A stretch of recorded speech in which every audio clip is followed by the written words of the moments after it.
And I couldn't figure out why the main event started with like 35 minutes left in the program. And then I realized, oh, God, we've got the Inner Circle War Council.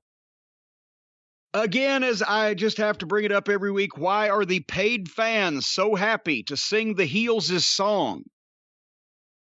It would seem like that you would pay the paid fans, the one that you can tell them what to do and what reaction to have.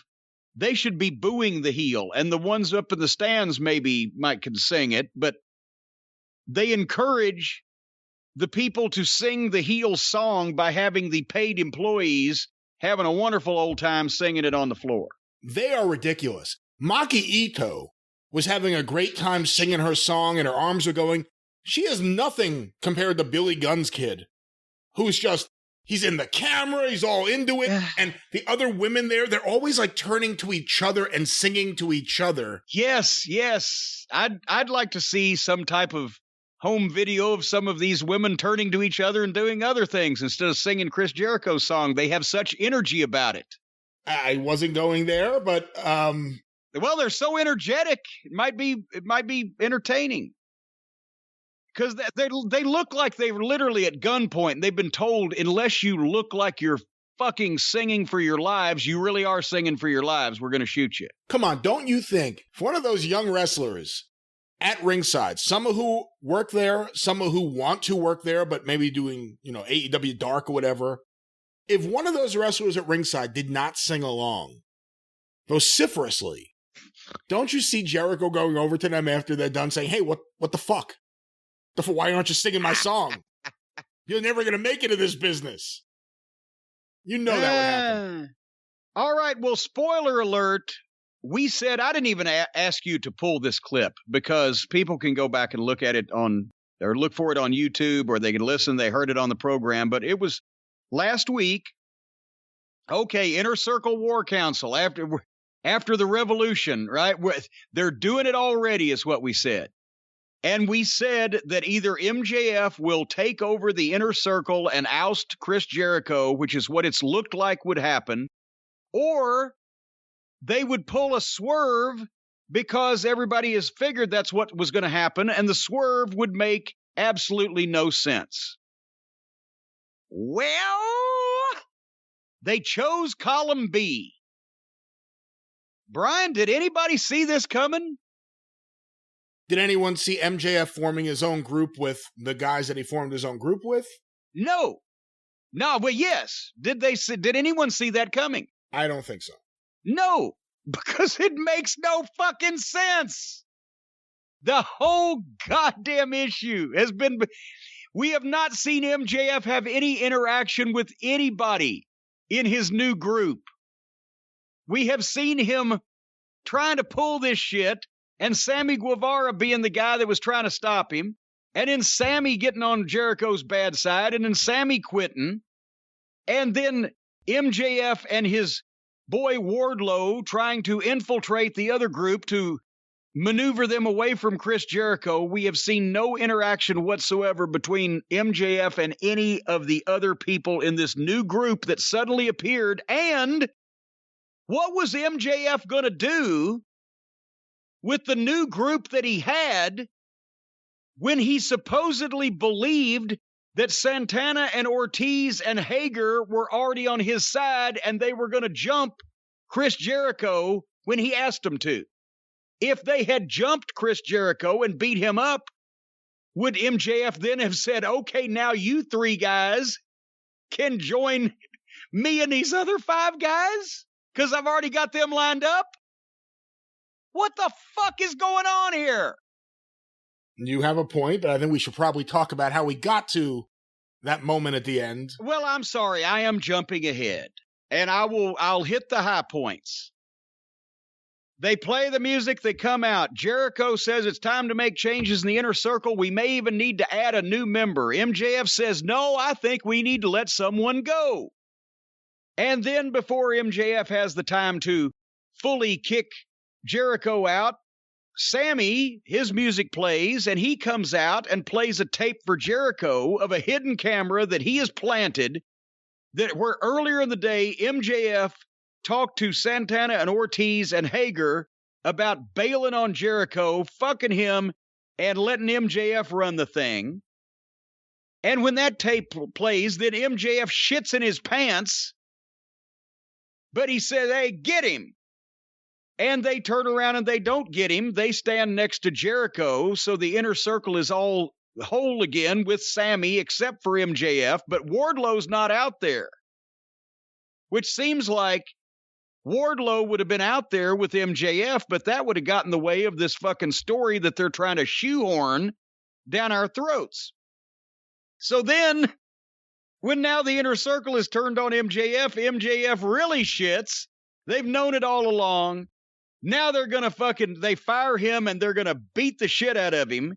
When MJF is begging and on the verge of crying. And by the way, did you see Jericho when MJF is down there in the corner and he's begging and he's crying and he looks to the people to milk it a bit and the camera goes to Jericho and Jericho breaks complete facial character and gives him the come on, keep talking face? Yeah. Did you catch that one? And then MJF changes tone in mid-sentence and springs the surprise. I didn't want to fucking join your group, this group or whatever. There's a long blackout. And when the lights come on again, there's FTR, there's Tully, there's Shawn Spears, who now looks, my God, completely ridiculous with a bleached platinum white mohawk.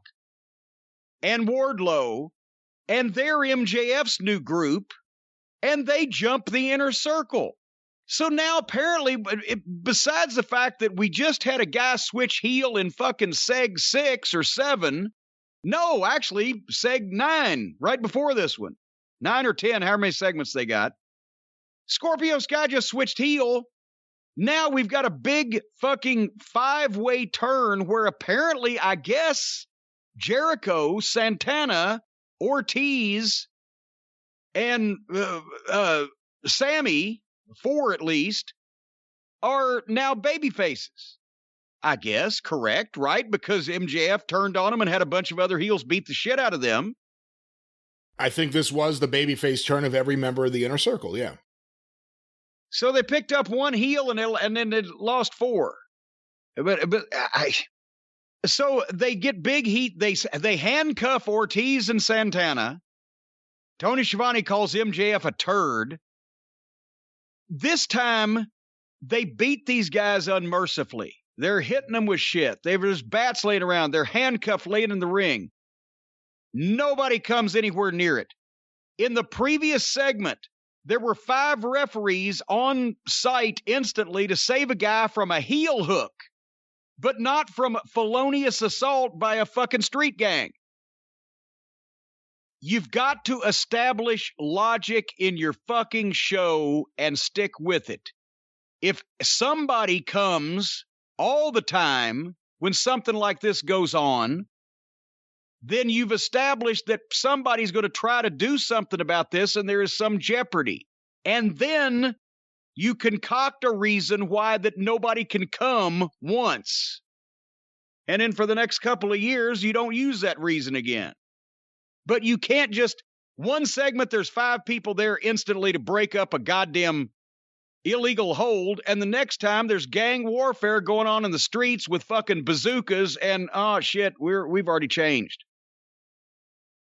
MJF went for the punch with the ring on Jericho, and Jericho ducked it. Bigger than shit. I slow-moed this. MJF swung his fist where Jericho's head had been until like a millisecond before, and Jericho bent over and ducked it.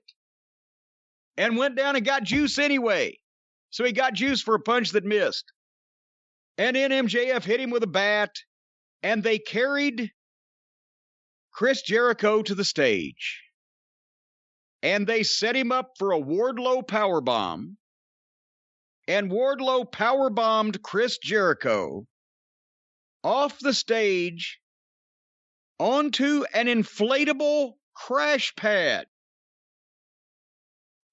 An inflatable crash pad. You're leaving out the word an obviously inflatable crash. It was obvious what it was. No, I was about to get there. I just wanted to let that inflatable crash pad sink in. What they had done was they put an inflatable crash pad on the floor in front of the stage, covered it with black sheets, and then set bottles of water on it and paperwork like it was some kind of goddamn work desk.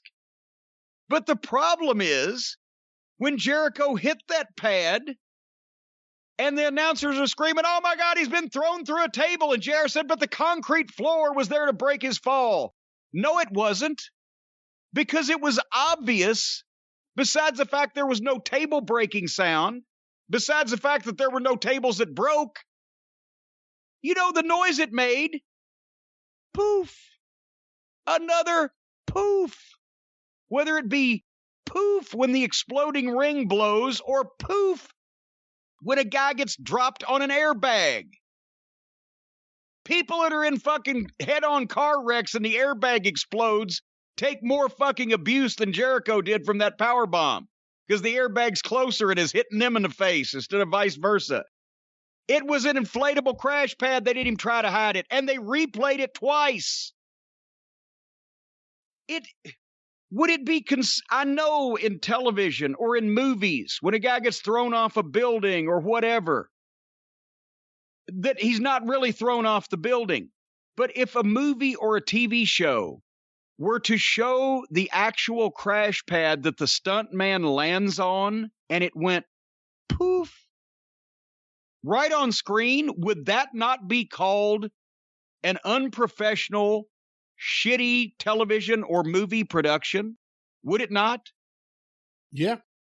Then why powerbomb the motherfucker off the stage if it has to be on a crash pad? Let him take a bump in the ring and sell it. At least it wouldn't be as egregiously phony and stupid as throwing the guy on a crash pad and just acting like we didn't. Just tell the announcer, well, just don't describe it. Just tell the people that he got power bombed through tables onto the floor, even though they're looking at him laying on a crash pad. And the other thing, too, is we've seen so many guys get power bombed or pushed or thrown off a stage in WWE on Raw. Or anywhere, and it's constant in every company, and they really do take these stupid bumps, which I don't recommend either. But a crash, just what you were about to say, and I interrupted you. We've seen it so many times, and at least they take the bump. But now this one, we're expected to buy as dangerous and serious when it was. Did I mention it was an inflatable fucking crash pad? Poof. I've said before, you poke some holes in the logic of this whole thing.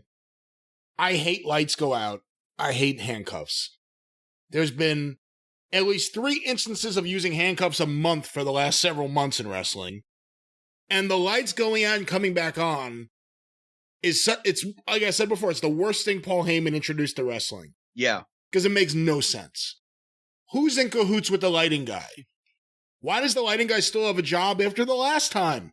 He just shut off all the lights. It's an outdoor venue. If you shut out the lights, can people not see who's there? Is there not moonlight? Sure. Well, I got news for you. And a lot of people don't even realize this unless you've been in the arena. When they cut the lights out in an arena, there's still emergency lights and exit lights. They're just hoping that everybody will just goddamn be distracted so they can. Yeah, in the WWE, usually they have one of the camera crew men, a cable puller or something. They're all in black outfits anyway. They put the guy that needs to, come out from under the ring or appear in a camera cable puller's outfit and sneak him down there in the dark or whatever the case. But the point is, as you were mentioning, yes, it's been done to fucking death. It's been done to death. And by the way, I love the idea. I'm okay with the idea. I shouldn't say love. I'm okay with the idea of MJF and FTR together. You know what? They need to do something better with FTR. They deserve it. MJF needs to do something a lot better than the shit he's been doing for the last half of a year, or even more than that now. With Jericho, where Jericho basically just dragged him down to Jericho's level, which is bad Monday Night Raw segments that couldn't get approved for Monday Night Raw. They took MJF, one of the best natural talents on the mic and in the ring in the entire business, and dragged him down to that level. And by the way, this is how they sold it to him. They sold it. Well, it's in the end, you're going to come out leading your own heel stable, which was the carrot to fucking get him to do all the other stupid shit that made him secondary and ineffectual and or a sidekick and or etc. And like I said, MJF and FTR, hey, I kind of like that. You want to add Tully into the mix? Who's a few years away from being 70? You know what? All right. Sean Spears doesn't belong here. And by the way, and don't forget Wardlow, because he's and still Wardlow, a prospect. Yeah, and by the way, he's going to be the one to come out of a star out of this whole thing, because eventually he'll turn babyface against MJF. They prematurely teased it a few months ago, and then they left it alone smartly. And now I think eventually you will have Wardlow, once he gets over as the super heel that he should, he'll turn babyface eventually against MJF, and it'll be worth it. But Sean Spears doesn't belong here. He's not needed here. This is a guy, we talked about WWF guys, WWE guys getting hired. He was friends with Cody.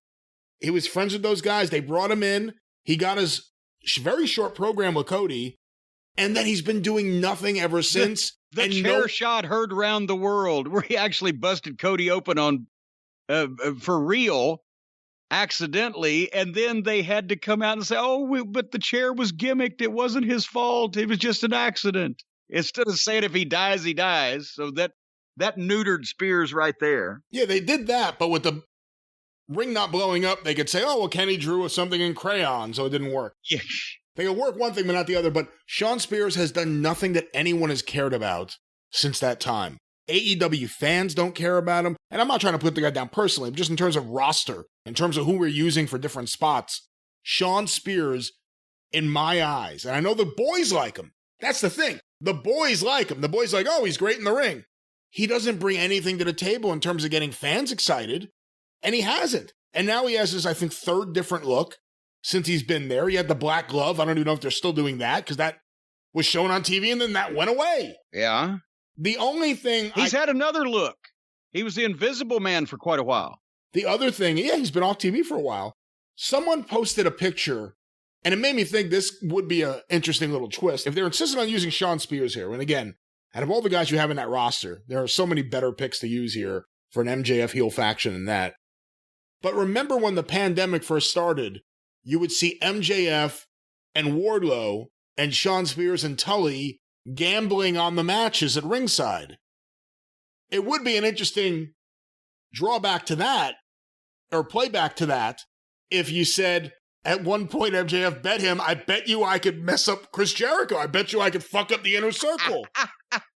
But they didn't do that. I think Sean Spears doesn't belong there. Hopefully this means they'll start using FTR well. MJF's the one guy who, even when he's a heel, he gets treated like a heel. The fans boo him. The fans hate him. Hey, I'll tell you what, the best group, and also these 5- and 6-man groups, is just somewhat ridiculous. But the best faction that would have been for MJF, once again, is if Tony Khan had opened up the checkbook, because Court Bauer is a businessman, and the Dynasty. No, seriously. Okay. Court Bauer can be bribed. Well, those contracts could be broken. Let's be honest about it. Well, but I mean, but however it needed to happen, MJF, Richard Holiday, and Alexander Hammerstone as the Dynasty were a tremendous faction. They all played off each other well. They all were brand new to national television. They all had different personalities, but they fit together as a heel faction. The rich kids with the dumb jock, but he's the fucking ass kicker. You've got the fucking 3-man heel team. You've got the babyface Hammerstone breaking off from the two weasels a year or two down the road. They were unseen guys that could still work and could go, but hadn't been ruined on television and other promotions, and you could have come in and built something around them. But instead, it's just this goddamn flea market basket of different shit left over from different homes that's out there to be picked over by potential buyers, and none of it makes any sense together. Anyway. What do you think now we're going to get babyface Jericho? Oh, joy. Oh, bliss. At least the people should be singing his song then. But watch now, they'll quit playing the fucking song. I don't know. I mean, they have been hurtling over the shark for months now. Where you would think that, okay, this has got to be the deal breaker. This has got to be the thing that's so unprofessional or so amateurish or so stupid or so nonsensical or just so embarrassing that people will throw their hands up and say, all right, I'm sorry, we can't excuse this anymore. It isn't oil in the well, it's gasoline, and it's coming from Bert and Ernie's gas station. Or, bring it down to reality. You may like some of the people on the show or the style of wrestling that some of them do, but this is a goddamn amateur production with no point to it and no clear plan or path. Just a bunch of guys talking a mark into letting them do shit they want to do. And a lot of times they can't do it very well. And that is out there visually now. That's not me making it up. They're proving my point every Wednesday night. So I every time I think the shark has been jumped and everybody will just throw their hands up and go, they still find a way to make excuses for it. But after this week, fucking hell, what else? I can't wait to see. I said it before, and it's becoming more and more true by the week. And I know the buckaroos and the hardcore AEW fans won't want to hear it, but the booking and the formatting of that show, it's becoming more and more like a mix between late era WCW and fucking TNA at its worst. It's becoming like that, where there are segments that you could openly mock and laugh at because there's no other way to look at them. It's becoming embarrassing. With that said, I'm enjoying the hell out of watching this happen. So I would take pleasure just in, once again, rubbing it into everybody's face. I was right again, but it's still so embarrassing and such a lost opportunity for the wrestling business. And it doesn't matter whether I am involved or not, or whether I get my style. Like everybody says, oh, Cornette just wants to be involved, or Cornette just likes wrestling that he likes and everything else sucks. No, it's just, I like professionalism. And I like people trying to not shit on their own business and their own product by making a joke out of it. And I don't know if people expect me to work till I'm fucking 90, but as I said before earlier in the program, I was long past wanting to fucking flitz around the fucking country every goddamn week doing all this shit. But that doesn't mean that I didn't want to see a successful second promotion. I've tried to make a couple of them in the past. That would be the goal, is a successful, credible pro wrestling promotion that might make people like this shit again. Because viewership is at an all-time low, except for next week. Because it's dropping. Every show is dropping. Because they've done all this shit to the point where people just don't care anymore. And you're down to the most... The fans that are almost impossible to offend with goofiness and amateurishness, but there's not that many of them. So the problem is they're making money. The problem is, in terms of finances, they're successful. So they're not going to change course. Okay, I have to almost take issue with that. The pay-per-view just did $6 million. And now they'll have to split that with In Demand and the other pay-per-view distributors. And I don't know if that also incorporates BR Live and how many they sell. Okay. They have... What do you think they're paying the Big Show? What do you think they're paying Chris Jericho? What do you think they're paying Christian? What do you think that if they're paying... I actually heard when I was in MLW and some of the folks were doing both at the time, Tony Khan has signed some of these underneath goofs. I mean, the Jelly Nutellas of the world for 5 times what anybody else was paying them per match. And for actual legitimate ongoing deals, whether they're used or not, or whether they sit in the crowd and sing Jericho's song or not. If you're just giving goddamn fucking 10 underneath guys, 75 or 100 grand a year, and we're not even seeing them. That's $1 million. And we don't even see those fucking guys. I heard figures that were astonishing at what he was offering and paying guys who were working independents for $300 a night. So I don't know what that talent roster fucking payroll salary cap is, but they ain't making money hand over fist, even if they are getting paid by the network. Because they've got a lot of fucking people around there that they're sending a check to. It is like WCW in that That's way. what I'm saying. That's where they all learned. You know, we don't see a Jelly Nutella on TV very often for good reason. But wrestlers like that got multi-year deals. You know, he's got another year to go on his deal. In what world, in any endeavor, and I'll say this, we're going to wrap this up. In any endeavor, in what world is it a good idea to offer a guy a contract or a deal or a salary of at least 4 or 5 times what anybody else in his chosen profession is wanting or willing to pay him? Couldn't you have started out with, I'll give you double what everybody else is paying you? It's a goddamn shit show. He's gotten advice from the people that he trusted because he doesn't know any better, and the people that he trusted were out to make themselves stars in their own minds and get all their friends jobs. And this is what we've ended up with. The problem is he thinks he knows best. He truly believes. That they have convinced him that he knows what he's doing. And Uncle Dave and everybody else is helping with this grift with Booker of the Year, Tony. Booker of the Year, Promoter of the Year, Show of the Year. You're doing great. That's the whole idea. That you don't con a motherfucker, no pun intended, by telling him he's an idiot and he doesn't know what he's doing.